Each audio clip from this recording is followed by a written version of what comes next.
이렇게 불과 1월 초까지만 해도 또 한 번의 폭락이 온다, 경기 침체가 온다는 온갖 비관론으로 인해 공포감으로 가득했던 미국 증시가 한 달 만에 천지개벽하고 폭등하여 강세장 진입을 목전에 두고 있으며 연착륙이 가능하다고 올해 안에 금리 인하를 할 수도 있겠다는 낙관론이 가득해졌습니다. 안녕하세요. 투자를 기록하는 구오개미입니다. 수요일 FOMC와 목요일 빅테크 실적 발표에 이어 금요일 고용지표 발표까지 중요한 이슈들을 앞두고 긴장감이 돌던 미국 증시가 수요일 FOMC 회의가 끝나고 파월이 기자연설을 시작하자 폭등하기 시작했고, 나스닥이 플러스 2%, S&P 500 플러스 1.05% 상승하여 마감했으며, 특히 필라델피아 반도체 지수는 5% 가까이 폭등했습니다. TQQQ는 6.46% 상승하여 24.39달러로 마감했고, 저는 무리하게 추격 매수하지 않기에 보유 수량은 1300주 그대로입니다. 수요일 미국 증시를 자세히 살펴보면 새벽에 FOMC 회의 결과가 나오기 전 10시 15분에 정부의 비농업 부문 고용보다 이틀 먼저 발표되는 ADP 비농업 고용 변화가 발표됐습니다. 1월 ADP 비농업 부문 고용 변화는 지난달 25만 3천 개와 예측치인 17만 8천 개를 크게 하회하는 10만 6천 개로 발표되며 비농업 부문 고용이 크게 둔화됐음을 보였습니다. 이는 2년 만의 최저치이지만 전국 대부분이 기상악천으로 인한 침체로 고용이 추세적으로 꺾였다기보다는 기상 악화로 인한 일시적이고 단기적인 하락이라고 생각합니다.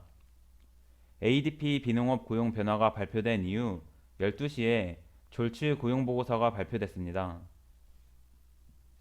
노동부에 따르면 채용 가능한 일자리 수는 12월 1,040만 명에서 1월 1,100만 명으로 5개월 만에 최고치를 기록했습니다.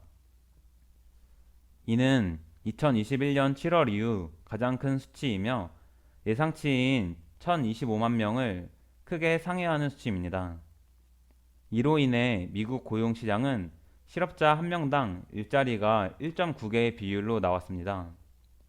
ADP 비농업 고용이 줄었던 것과 다르게 졸치 고용보고서는 크게 늘어 고용 지표가 혼조세를 보였는데, ADP 지표는 기상 악화로 인한 일시적인 수치라 앞으로도 미국의 고용시장은 강하게 나올 것 같고 목요일과 금요일에 발표될 고용보고서를 기다려야겠습니다. 고용지표가 발표된 이후 새벽 4시에 드디어 FOMC 성명서가 발표됐습니다. 매번 말씀드리지만 유튜버나 전문가, 언론이 보도한 소식을 접하기 전에 성명서 본문을 직접 읽고 스스로 판단하시길 바라며 내용 정리해 보겠습니다. 1. 연준은 최대 고용과 물가 상승을 2% 근처로 잡는 것을 목표로 최선을 다하고 있으며 계속해서 대차대조표 축소를 유지하겠다. 2. 최근 데이터를 보면 소비와 생산에 진전이 있다는 게 보이며 후행하는 지표들을 효과를 충분히 이해하고 판단에 포함시키고 있다. 3. 시장이 급격한 인플레이션 하락을 전망하고 있으나 연준은 아직 느린 인플레이션 하락을 전망하고 있다. 4. 시장이 맞을지 연준이 맞을지 모르며 연준은 시장을 막을 생각이 없고 그저 데이터를 볼 뿐이다. 5. 연준의 예상대로 간다면 이번 해 안에 금리 인하는 없지만 만약 시장이 맞다면 금리 인하를 빠르게 할 수도 있다. 6. 실업률을 크게 희생하지 않고 인플레이션은 올해 안에 3% 혹은 그 이하로 떨어질 것 같다. 연착륙이 가능할 것 같다. 7. 지금은 디플레이션의 초기 단계일 뿐이다. 아직은 조금 더 상황을 봐야 한다. 이렇게 성명서와 파월의 연설은 아직 인플레이션을 잡는 데 성공했다고 판단하긴 이르고, 발표되는 데이터에 따라 계속 금리를 인상할 수도 있다는 뻔한 소리가 많았지만 데이터에 따라 올해 안에 금리를 인하할 수도 있고 연착륙이 가능하다는 아주 완화적인 발언과 처음으로 디플레이션을 언급했다는 점에서 미국 증시가 급등했습니다. 올해 초까지 파월과 연준 위원들은 시장을 어떻게든 눌러놓으려 로봇처럼 매파적인 발언을 지속했는데 시장이 더 이상 연준의 말을 믿지 않자 시장을 억누르는 것을 포기했습니다. 따라서 당장 이번 금요일에 발표될 고용보고서를 시작으로 3월 FOMC 회의 전까지 발표될 물가지표와 고용지표가 아주 중요하며 이에 따라 3월에 마지막 금리 인상을 할지 금리를 동결할지 정해질 듯 합니다. 또한 장 마감 후 발표된 메타의 실적도 선물 시장에 아주 긍정적인 영향을 끼쳤습니다. 메타의 매출은 예상치를 상회했지만 EPS는 예상치를 하회하며 혼조세를 보였습니다. 그러나 시장은 올해 비용 절감으로 인해 수익성을 개선하겠다는 메타의 가이던스를 긍정적으로 받고 장 마감 후 시간의 거래에서 20% 가까이 급등했습니다. 또한 메타는 올해 시가총액의 10%에 달하는 규모만큼 자사주 매입을 발표해 이 부분도 주가에 상당히 좋게 작용했습니다.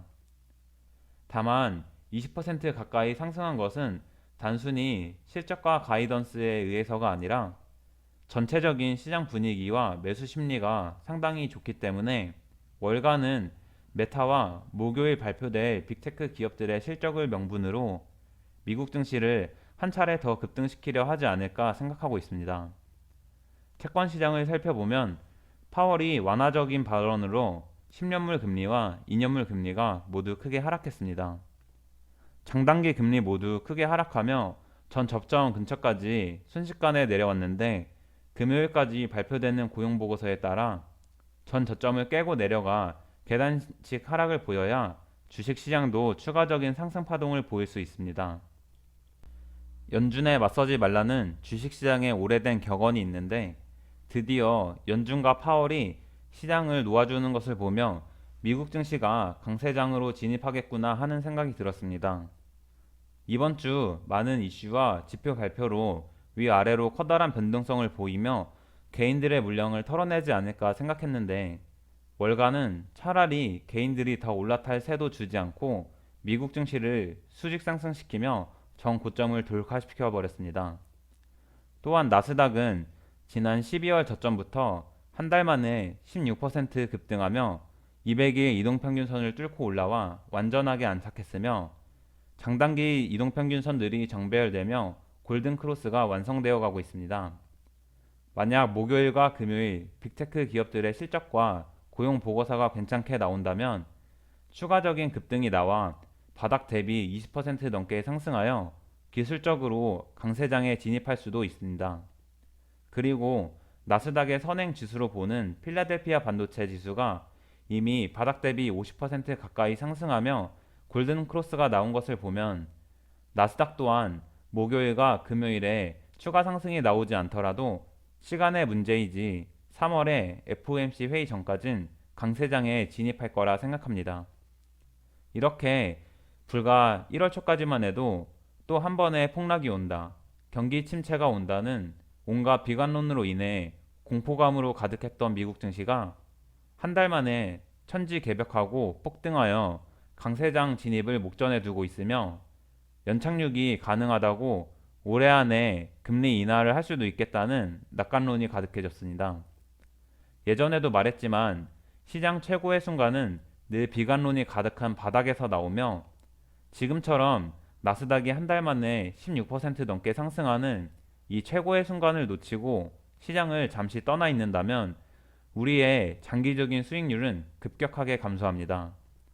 또한 여기서 한 걸음 더 나아가 지금같이 시장이 낙관론으로 가득하고 탐욕에 눈먼 사람들이 하나둘씩 생겨날 때 우리는 욕심을 줄이고 시장을 더 객관적으로 판단해 잠재적인 악재가 무엇이 있을까 생각하며 무리하게 추격 매수하지 않고 현금 비중을 늘려가야 합니다. 미국 증시는 오늘 발표될 빅테크 기업들의 실적과 고용지표로 인해 금요일까지 계속해서 변동성을 보이겠지만 주가의 등락에 크게 신경 쓰지 않고 가격이 비싸지면 그것대로 즐기고 가격이 싸진다면 수량을 늘릴 수 있는 기회로 즐기며 투자 그 자체를 즐길 수 있는 투자자가 되길 바라며 영상 마치겠습니다. 내용이 유익하셨다면 좋아요. 앞으로도 구호개미의 투자 과정이 궁금하시다면 구독, 미국 증시나 투자에 대한 의견은 댓글로 부탁드립니다. 영상 시청해주셔서 감사합니다.